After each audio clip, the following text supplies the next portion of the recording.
आसंतु जानिबा ओडिशा रे अनुष्ठित हेउतबा एक नियारा जलपथ रथयात्रा विषय रे।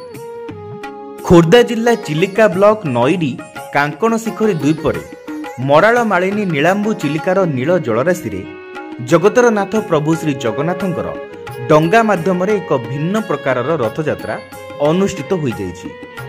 समग्र विश्व रे स्थलपथरे रथयात्रा हेउतबा बेले कांकण शिखरी रे चिलिकार नील जलराशि रे रथयात्रा अनुष्ठित हेउछि। मुगल सुबेदार तकी खां प्रभु श्री जगन्नाथंक श्रीमंदिर उपरे आक्रमण करथिबा बेले प्रभु श्री जगन्नाथंकु कांकण शिखरी रे गुप्त भाबरे लुचाई रखिथिले सेवायत माने। एही द्वीप सेतबेले घंच जंगल परिवेश मध्यरे परिवेष्टित थिला।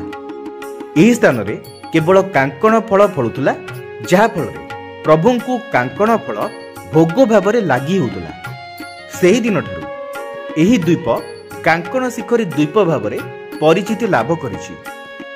अनेक वर्षरु प्रभु श्री जगन्नाथंकर रीतिनीति एठारे होई आसुछि।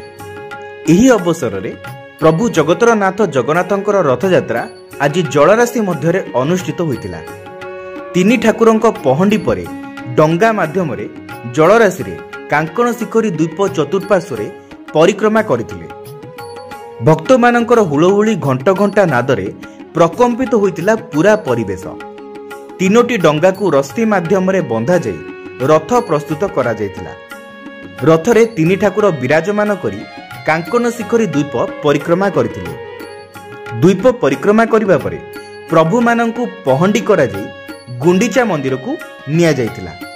एही अवसर रे कांकण शिखरी द्वीप रे भक्त मानकर प्रबल भिड़ होइतिला। भक्त मानंकु नईरी घाट ठारू कांकण शिखरी द्वीप को नेबा पई मागना डंगा व्यवस्था करा जायतिला। स्थानीय पुलिस प्रशासन पक्षरु व्यापक बंदोबस्त करा जायतिला। एहा सह भक्त मानंक पई कांकण शिखरी ट्रस्ट पक्षरु प्रसाद सेवनर बंदोबस्त करा जायतिला।